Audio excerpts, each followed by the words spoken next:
Oi, gente, sejam todos muito bem-vindos e bem-vindas ao Amarelas On Air, programa de entrevistas de Veja. Eu sou a Marcela Rau e hoje eu tenho o prazer de receber aqui no nosso estúdio o deputado federal e pré-candidato pelo PSOL à Prefeitura de São Paulo, Guilherme Boulos. Deputado, seja muito bem-vindo. Obrigada pela sua presença aqui com a gente. Eu que agradeço, Marcela. Uma satisfação estar conversando com você e todos os telespectadores do Amarelas On Air.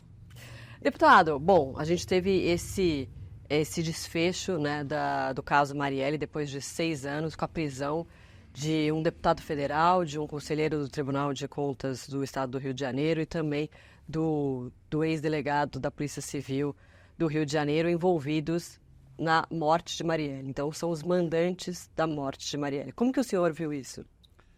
Olha, antes de tudo, foi um alívio ainda que tardio. Há 6 anos, a família de Marielle, e acho que a sociedade brasileira como um todo, esperava a resposta que veio nesse domingo, que é a gente saber quem mandou matar a Marielle Franco. A gente já sabia quem atirou, quem dirigia o carro, essas pessoas já estavam presas, milicianos do Rio de Janeiro, matadores de aluguel, e agora a gente viu quem mandou. Agora, ao mesmo tempo que isso era uma notícia importante, muito esperada, também não deixa de ser chocante, né, Marcela? A gente vê que o chefe da Polícia Civil do Rio de Janeiro, naquele momento, que era o responsável por comandar todo o processo de investigação, não só ele, de algum modo, foi conivente e tal, parece que ele foi parte ativa do processo. Ajudou a planejar, né, segundo as investigações. Tanto é que a Marielle é assassinada um dia depois dele assumir o comando da Polícia do Rio de Janeiro. Isso é muito grave. E é sintoma de um processo que está expresso não só no assassinato da Marielle e do Anderson, está expresso no tipo de relação que a milícia desenvolveu com alguns setores das forças de segurança e com a política no Rio de Janeiro. E me preocupa muito que isso está se expandindo por outras cidades do Brasil. E a motivação, né, em relação a esse crime que está sendo investigado, né? Ainda, enfim, tem um processo de julgamento, mas as evidências são muito fortes, né? Em relação à motivação, o que o senhor achou disso? Eu acho que nós precisamos esperar a sequência das investigações da PF. Aliás, a Polícia Federal fez um trabalho exemplar em um ano e 3 meses após a posse do presidente Lula. O diretor-geral da Polícia Federal, Andrei Passos, trouxe esse resultado. Agora, o delegado foi preso agora. O Chiquinho Brazão foi preso agora. O Domingos Brazão foi preso agora. As pessoas vão colaborar com as investigações? Se eles colaborarem com as investigações, eu acredito que a gente possa chegar a uma motivação mais factível do que levou. Já sabemos quem matou, agora quem mandou matar. Agora, acho que o próximo passo da investigação é saber o que levou essas pessoas a mandarem matar a Marielle. E diante desse fato, dessas prisões, o PSOL deve atuar como? Nós já preparamos uma série de iniciativas. Nós estamos entrando hoje mesmo, segunda-feira, no Conselho de Ética da Câmara dos Deputados, pedindo a cassação do deputado Chiquinho Brazão. Acho que é o mínimo que a Câmara Federal pode fazer, além de manter a prisão, porque como ele é deputado em mandato, a prisão passa pelo plenário da Câmara. Vamos entrar no Tribunal de Contas do Rio de Janeiro, pedindo também a exoneração, a expulsão do Domingos Brazão, que é conselheiro do Tribunal de Contas, suspensão de salário, e a mesma coisa na Polícia Civil do Rio de Janeiro, pedindo a exoneração do delegado que foi preso.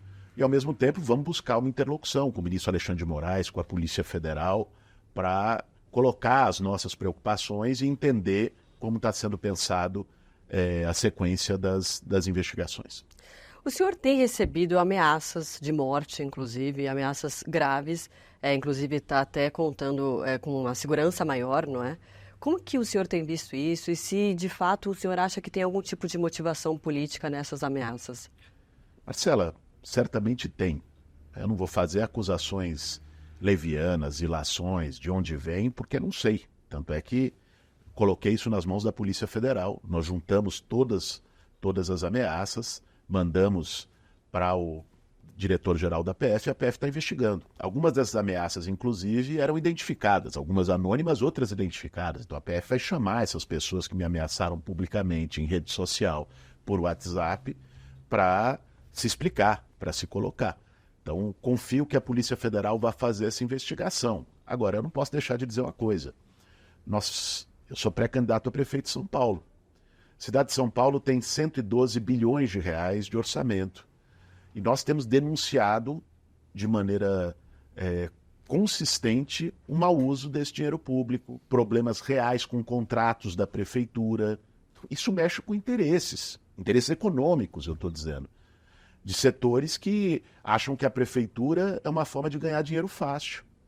E não pode ser assim, sem oferecer um serviço público decente para a população na ponta e, ao mesmo tempo, fazendo esquemas.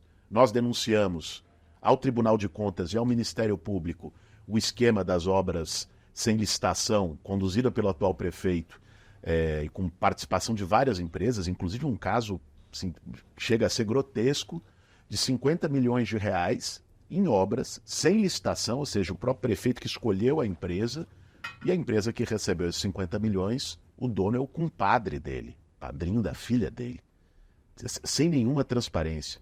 O Tribunal de Contas do município fez um relatório das obras e indícios de superfaturamento. Você deve ter visto notícia que também a gente representou novamente no Ministério Público, que saiu no UOL faz 2 semanas. 2/3 dos contratos têm suspeitas evidentes de conluio entre as empresas se revezando para a prefeitura pagar mais para as empresas e não ter concorrência.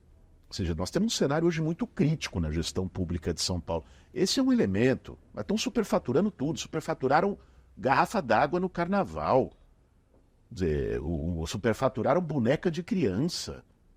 Sabe? Boneca que custa R$40 é o preço de mercado, a prefeitura comprou a 130. Agora, na crise da dengue, foi um escândalo. Eu fico impressionado como é que isso não tenha mais visibilidade pública, Marcela. A Prefeitura de São Paulo pagou R$470 para a armadilha do mosquito da dengue, que a mesma armadilha é produzida pela Fiocruz por R$10. Pagaram 470. Sabe, a situação hoje na gestão da prefeitura é muito preocupante. E eu sou candidato de oposição, quero mudar isso e temos feito as denúncias em todos os órgãos competentes, publicamente e tudo mais. Isso tem consequências. Agora, deputado, as pesquisas têm mostrado um avanço do prefeito Ricardo Nunes, né? Inclusive até numericamente já chegou à frente do senhor. Enfim, são pesquisas de intenção de voto, ainda tem um tempo até o pleito em si. Agora eu queria saber do senhor, o que o senhor achou, o que o senhor tem achado, né? A sua campanha tem achado desse avanço do prefeito em relação ao senhor, que estava liderando com uma certa folga até então, né, nas pesquisas, e como deve atuar para tentar frear esse movimento, né? Obviamente porque o senhor quer ser o prefeito. Marcela, primeiro, a última pesquisa mais consistente e confiável que nós tivemos foi a do Datafolha, onde nós estamos ainda numericamente à frente do prefeito, um ponto e meio à frente do prefeito, mas dentro da margem de erro, naturalmente. Agora, é um feito que eu ainda esteja na frente, em primeiro lugar, preservando 30 e poucos %, depois do uso escancarado da máquina pública que a gente tem tido no último período. Foram praticamente 400 milhões, 375 milhões de reais gastos pelo prefeito em publicidade, para vender uma cidade que não existe e promover a gestão dele com dinheiro público. 375 milhões, está lá, está no portal da transparência e tudo mais. Segundo, esses 5 bilhões, 4,9 bilhões em obras sem licitação. Por que ele fez isso? Acho que é importante a gente retomar para as pessoas entenderem a lógica. Porque ele ficou 2 anos e meio, 3 anos sem fazer nada na cidade. Quem ouvia falar do prefeito até o ano passado? Ninguém ouvia. A cidade estava largada, abandonada. Quando foi chegando perto da eleição, 1 ano da eleição, aí a luz acendeu. Ele não tinha tempo de contratar as obras. O que ele fez? Então vamos fazer sem licitação. Isso é um negócio escandaloso. Lógico que isso traz um impacto. As pessoas veem, poxa, tem obra. Então, mesmo com todo esse uso escancarado de máquina e com uma disparidade de armas tremenda, a gente está na frente em primeiro lugar, isso é um feito. Isso é um feito. Eu acho que as coisas vão se equilibrar mais quando chegar na campanha de verdade. Quando tiver debate. E a gente puder confrontar diretamente a história de cada candidato, a posição de cada candidato, a visão de cidade, que cada um já fez e pretende fazer, as propostas. Né? Quando chegar no programa eleitoral de televisão, onde cada um também expõe as suas ideias. Então, eu estou muito confiante. É lógico, é um trabalho hercúleo na cidade de São Paulo. Estamos falando de uma metrópole com 12 milhões de habitantes. O que eu tenho feito, e a nossa campanha, pré-campanha ainda tem feito, é dialogar com todos os setores da cidade. Eu estou num momento de construção de programa de governo. De escuta, nós lançamos essa semana um aplicativo para receber propostas de qualquer pessoa sobre as diversas áreas de São Paulo. Iniciei no sábado agora, junto com a ministra Marina Silva, os nossos debates públicos de programa de governo com o tema do meio ambiente. Transição ecológica na cidade de São Paulo, pensar uma cidade resiliente às mudanças climáticas e tudo mais, que é um tema que absolutamente atual e que o mundo todo está discutindo. Nós vamos fazer, daqui até junho, mais de 20 encontros temáticos para dialogar com todos os setores da cidade de São Paulo, para pensar qual é o projeto que a gente pode construir de uma cidade para todo mundo, de uma cidade que seja capaz de, ao mesmo tempo, resolver as carências que são muitas na periferia, mas também manter uma zeladoria decente no centro, uma cidade que seja inovadora, né? Eu tive a oportunidade, Marcela, de conhecer nos últimos meses, fiz uma série de viagens convidado para conhecer experiências internacionais de gestão urbana. Então tive com a prefeita de Paris, a Anne Hidalgo, conhecendo o projeto Paris 15 Minutos. Paris 15 Minutos é um projeto de redução de distâncias entre local de moradia e de trabalho, moradia e lazer, moradia e serviços básicos, através de um sistema de mobilidade verde descentralizando os empregos na cidade. Você imagina isso em São Paulo? Aqui hoje, você pega nos distritos centrais, no Distrito da República, nós temos 400 empregos para cada 100 moradores. Você vai no fundão da Zona Leste, em Cidade Tiradentes, tem 8 empregos para cada 100 moradores. O que isso gera? Uma cidade que todo dia sai da Cidade Tiradentes, São Mateus ou do fundão da Zona Sul para ir para o centro trabalhar. É trânsito, é ônibus superlotado, é muito carro, é emissão de poluição. Você imagine a gente ter uma política que vise estimular a geração de emprego, renda, serviços nessas regiões. A pessoa poder ir a pé ou de bicicleta para o trabalho, poder estar perto. Ou seja, é isso que Paris está fazendo. Lógico, Paris é uma cidade menor que São Paulo, mas a lógica de reduzir distâncias é muito importante. Eu estou discutindo isso. Fui para Xangai conhecer o processo de transição energética de ônibus elétricos, uma cidade com 26 milhões de habitantes. 98% da frota de ônibus é elétrica. Fui conhecer como eles fazem cidades inteligentes, os novos semáforos. Estive segunda passada em reunião com o presidente da Google no Brasil. Agora, deputado, como vender todo esse, vender no bom sentido, todas essas ideias, esses projetos, e atrelado a isso, o senhor tem que lidar com uma rejeição grande que o senhor tem, né? Porque, claro, o senhor tem projetos, está aí debatendo, tem essa questão do aplicativo que o senhor falou, com ideias que a população pode propor, o que é bastante interessante você pensar, né, que a população pode propor algo.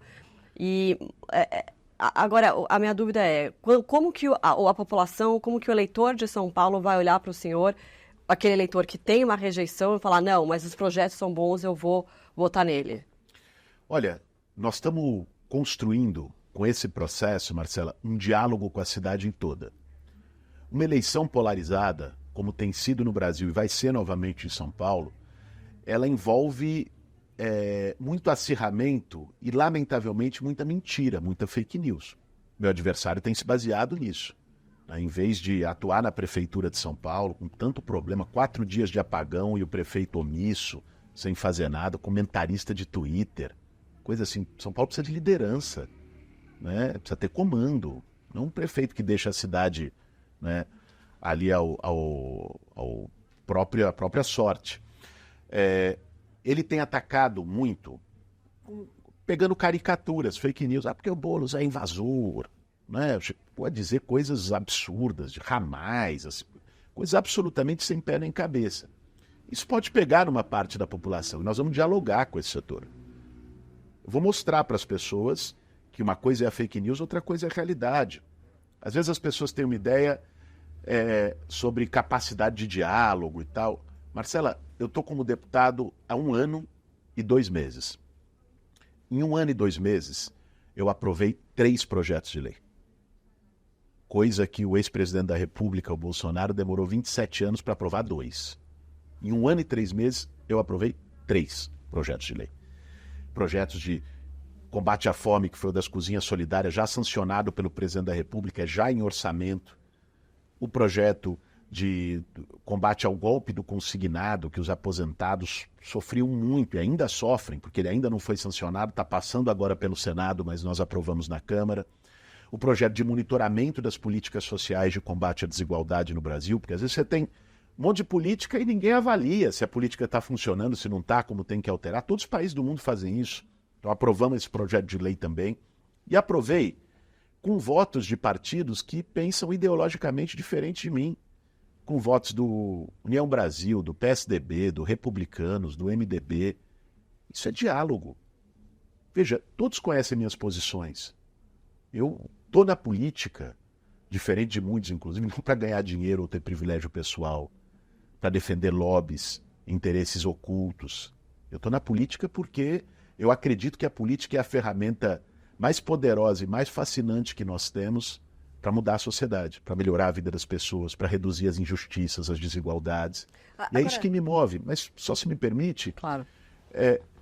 Te dizer o seguinte, veja, esse compromisso que eu tenho não implica não saber dialogar com quem pensa diferente. São Paulo é uma cidade gigante. Ser prefeito de São Paulo, você não pode representar só as suas posições ideológicas, políticas, partidárias. Quem é prefeito de São Paulo tem que representar o conjunto da cidade. Nós estamos construindo um diálogo com a cidade inteira justamente para quebrar esses preconceitos, essas fake news e ajudar a mostrar para as pessoas que o nosso projeto é o melhor para a cidade.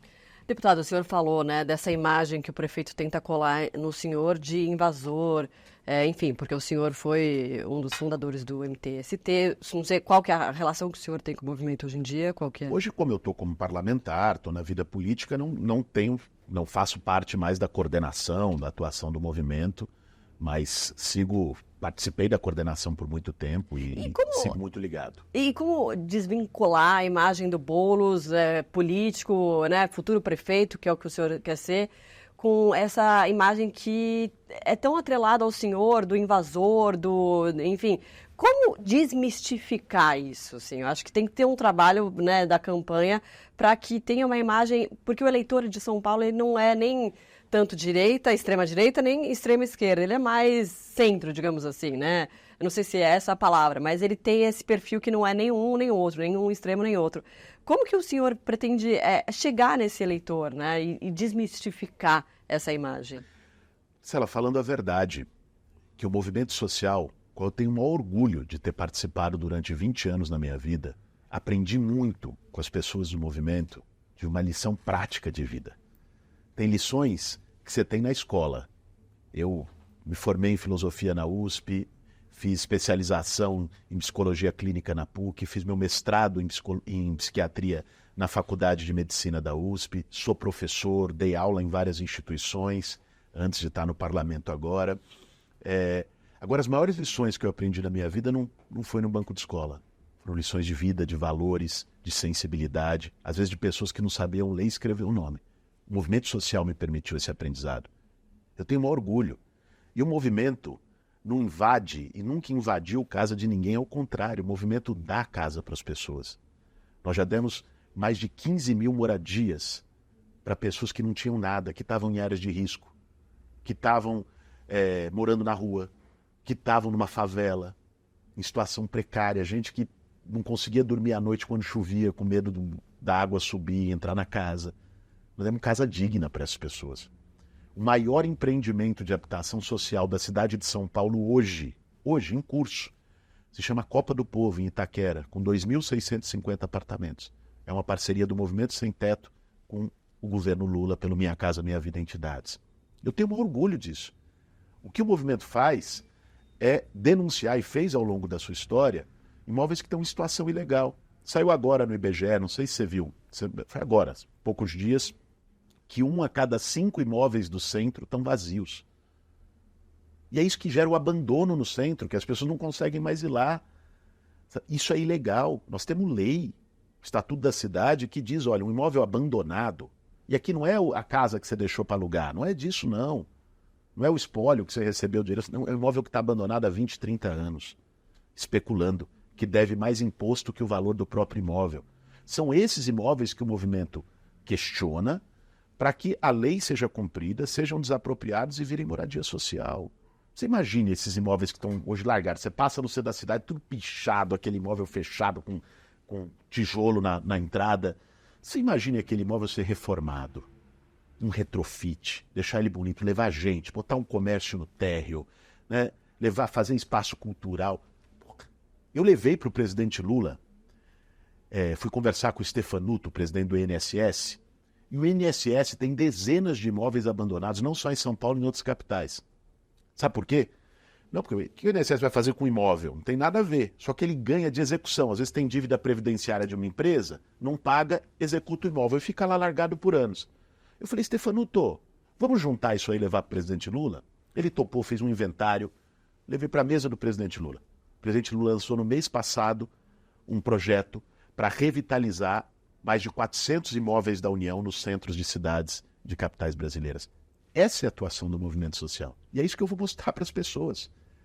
Sem a fake news que tenta desqualificar a atuação do movimento como se fosse baderna, invasão, tomar o que é dos outros. Isso é meme. Nós não podemos deixar que o meme, que a caricatura, tome conta do debate político verdadeiro numa campanha. Minha campanha vai ser muito categórica em explicar isso para as pessoas.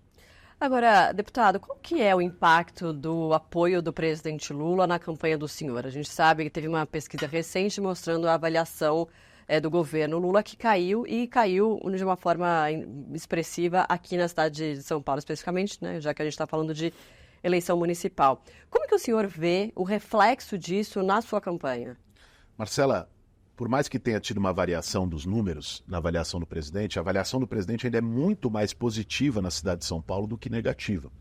Importante lembrar que o presidente Lula ganhou aqui na capital com 54% praticamente dos votos válidos no segundo turno de 22. Aqui na capital, o Fernando Haddad ficou à frente do Tarcísio.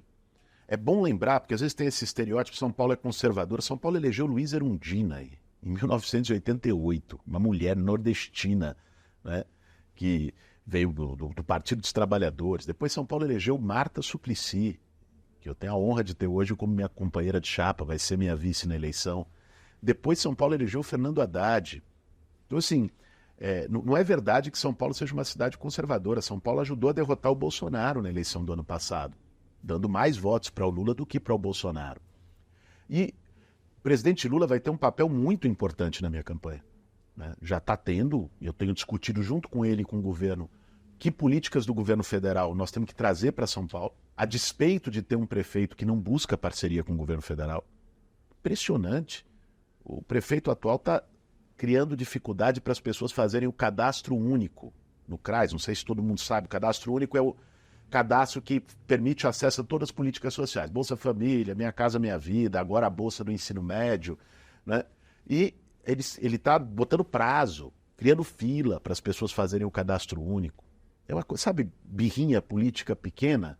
Porque, se fizer, se as pessoas ganharem, vai na conta do Lula e as pessoas vão votar no bolso. Isso é uma forma tacanha de fazer política. E é o que ele está fazendo. Eu estou buscando parcerias. Nós já acertamos com o presidente Lula e com o ministro Camilo Santana.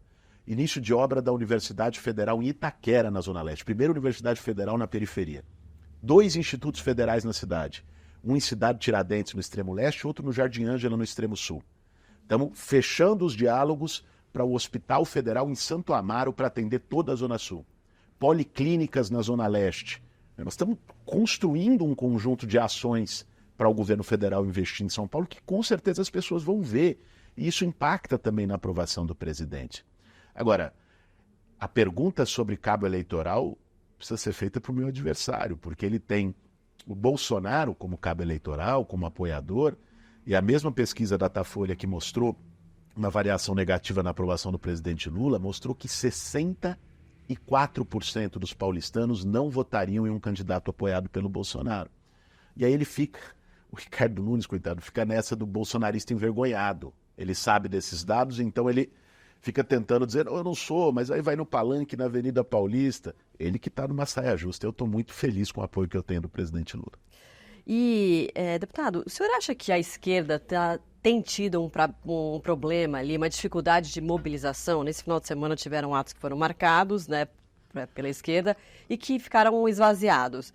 O senhor acha que está faltando o que para a esquerda se mobilizar e, de certa forma, como que isso também pode impactar na sua campanha? Como agregar uma frente progressista, digamos assim? Eu acho que se criou, depois do que a gente viveu nos 4 anos de Bolsonaro, um sentimento de alívio e uma certa ressaca de mobilização. Foram muitas mobilizações no governo Bolsonaro. Nós fomos para a rua muitas vezes em defesa da vacina, fomos para a rua contra a tentativa golpista que o Bolsonaro já anunciava bem antes do 8 de janeiro. Então teve muitas mobilizações.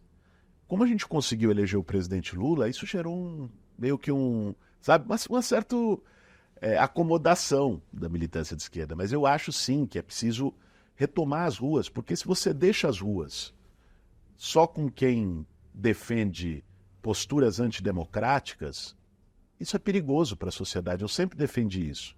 Eu acho que política a gente faz nas urnas, no debate público, mas política também é importante se fazer na rua. Movimento social é uma coisa muito importante.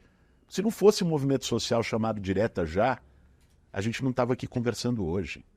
Porque o Brasil talvez ainda vivesse numa ditadura. Então, as pessoas tomarem as ruas, isso significa luta por direitos. De forma organizada, naturalmente, de forma pacífica, como o movimento social normalmente faz.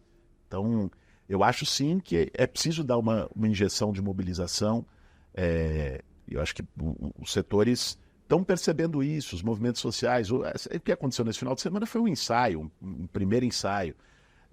Sobretudo, lembrando, a pauta principal foi em relação ao aniversário de 60 anos do golpe de 64, e ao mesmo tempo dizer que a gente não vai aceitar nenhum tipo de autoritarismo e de ditadura no Brasil, sobretudo diante do avanço das investigações que mostra que a gente passou muito perto de um golpe de Estado. Mas vão ter outras mobilizações e eu tenho certeza que a base popular da esquerda, que já mostrou em centenas de ocasiões que é muito grande e mobilizada e que a maioria na sociedade brasileira em relação ao bolsonarismo, tanto é que ganhamos as eleições, que essa base vai estar mais mobilizada no próximo período. O prefeito ele conta com o apoio de, acho que mais de 10 partidos aí, né? Vai contar para a sua campanha com esse apoio. Como que a esquerda quer se unir para ter uma força, né? Uma voz mais firme diante, né? Para fazer essa ofensiva? E se existe a possibilidade, por exemplo, da deputada Tabata Amaral desistir da campanha para se unir ao senhor, à sua campanha? Eu tenho o maior respeito pela Tabata Amaral e vou te dizer uma coisa, Marcelo, acho que a candidatura dela, da Tabata, ajuda a elevar o nível do debate. Porque eu vejo o prefeito só no ataque, né, com caricatura, com coisa que inclusive não está à altura da dignidade do cargo. Eu quero discutir a cidade. Fui visitar várias experiências internacionais, Paris, Xangai, Santiago, Bogotá, no encontro da ONU de Segurança Pública. Estou montando um arcabouço, juntei mais de 60 ex-gestores públicos de diferentes gestões em São Paulo, não só das gestões de esquerda, para montar um programa de governo. Iniciei nesse fim de semana um ciclo de encontros para discutir programa de governo. Tivemos o de meio ambiente, final de semana que vem, de pessoas com deficiência. Vamos ter vários encontros para discutir os temas da cidade. Estamos discutindo cidades inovadoras, sustentáveis. Então, eu vou me pautar para discutir a cidade. Eu acho que esse é o esforço da Tabata também. Então, é bom ter mais uma candidatura que queira elevar o nível e qualificar o debate. Deputado, qual que é a diferença do Boulos, quando era líder do MTST, para o Boulos de agora, pré-candidato, já deputado, já também disputou as últimas eleições de 2020? Qual que é a diferença que o senhor nota, assim, politicamente falando, lógico? Eu sou a mesma pessoa do ponto de vista do que me move. Eu sempre, desde que pela primeira vez entrei na política, quando com 15 anos de idade fui participar de um projeto de alfabetização de jovens e adultos numa favela da Zona Norte de São Paulo, e depois fui morar em comunidades com o Movimento Sem Teto, sempre o que me moveu foi transformar a sociedade, foi melhorar a vida das pessoas. Nunca encarei a política como uma forma de ter privilégios e benefícios. E sempre atuei com muita coragem em relação àquilo que eu acredito, com muito empenho e dedicação em relação àquilo que eu acredito. Então, esse princípio permanece o mesmo.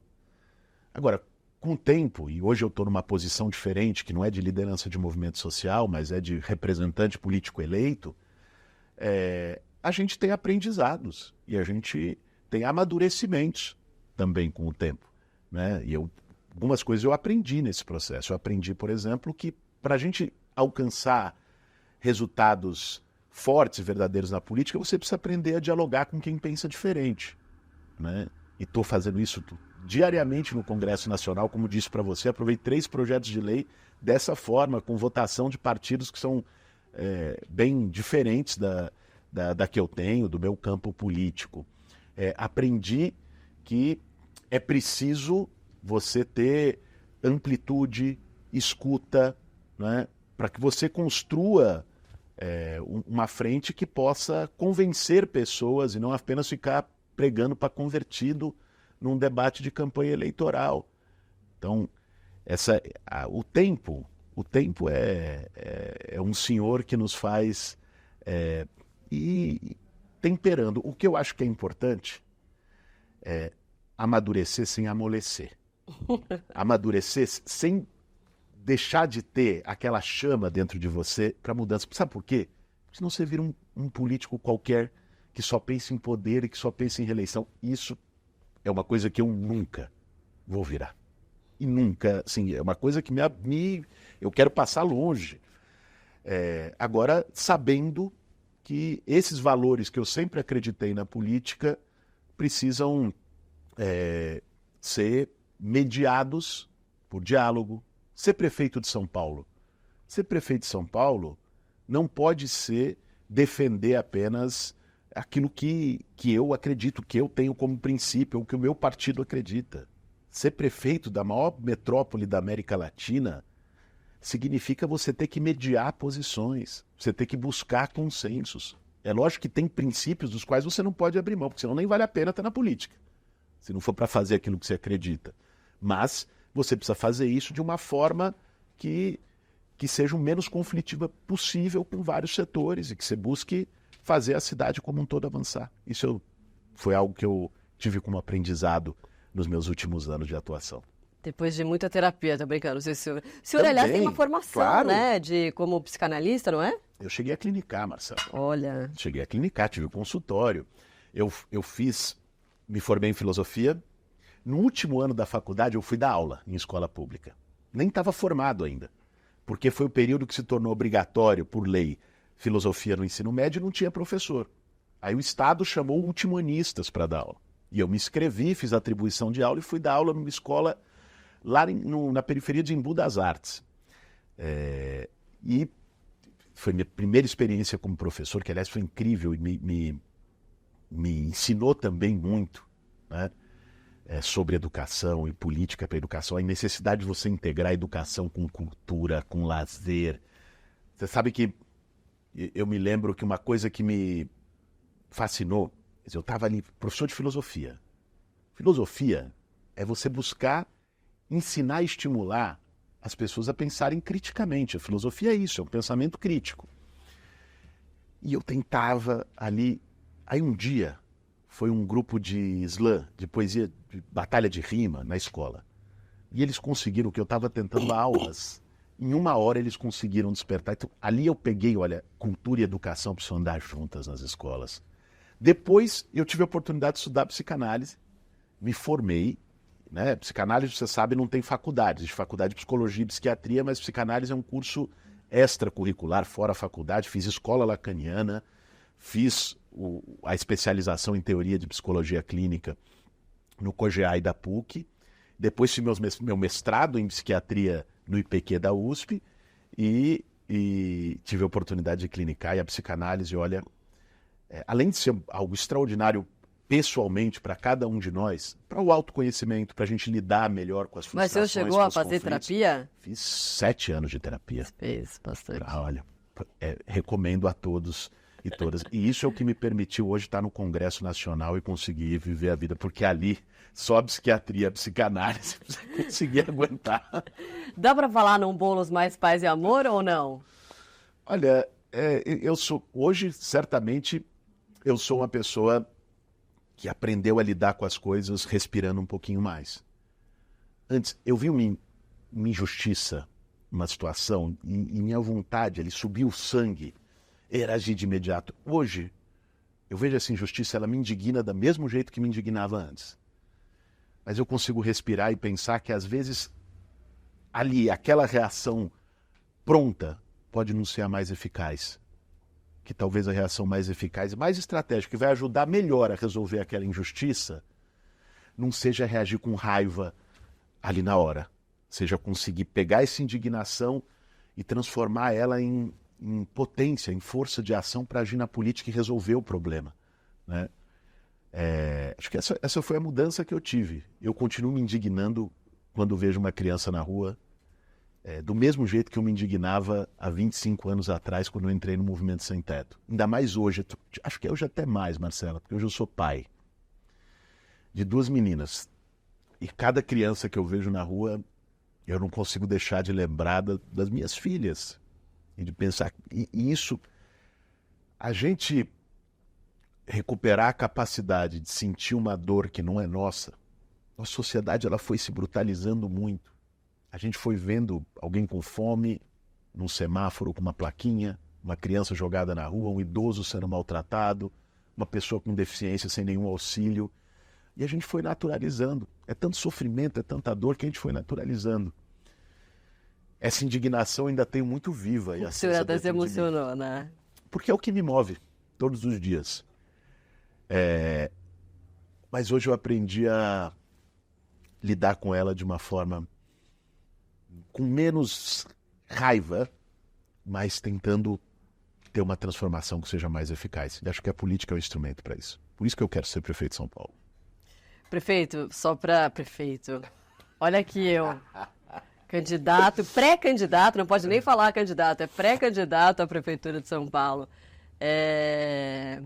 O senhor está falando do seu desejo, eu acabei falando aqui, né, de prefeito, mas para a gente terminar, eu sei que o tempo é curto aí, a sua parceria com a ex-prefeita Marta Suplicy, queria falar um pouquinho sobre isso, sobre o papel que ela tem na campanha e como que vocês têm trabalhado a parceria, porque vocês nunca tinham trabalhado juntos antes, eu imagino, né? Não. A gente tinha se cruzado já em eventos, mas nunca tinha tido uma relação mais pessoal e eu estou tendo essa oportunidade de ter agora. A Marta é uma figura incrível, né? Já era, assim, a Marta era à frente do seu tempo desde lá de trás, colocando debates importantes na televisão naquele momento, né? Uma mulher colocava a importância da luta contra o machismo e foi uma prefeita extraordinária. A pesquisa mostrou o reconhecimento agora, né, da população de São Paulo, quando se levantou os melhores prefeitos e tal.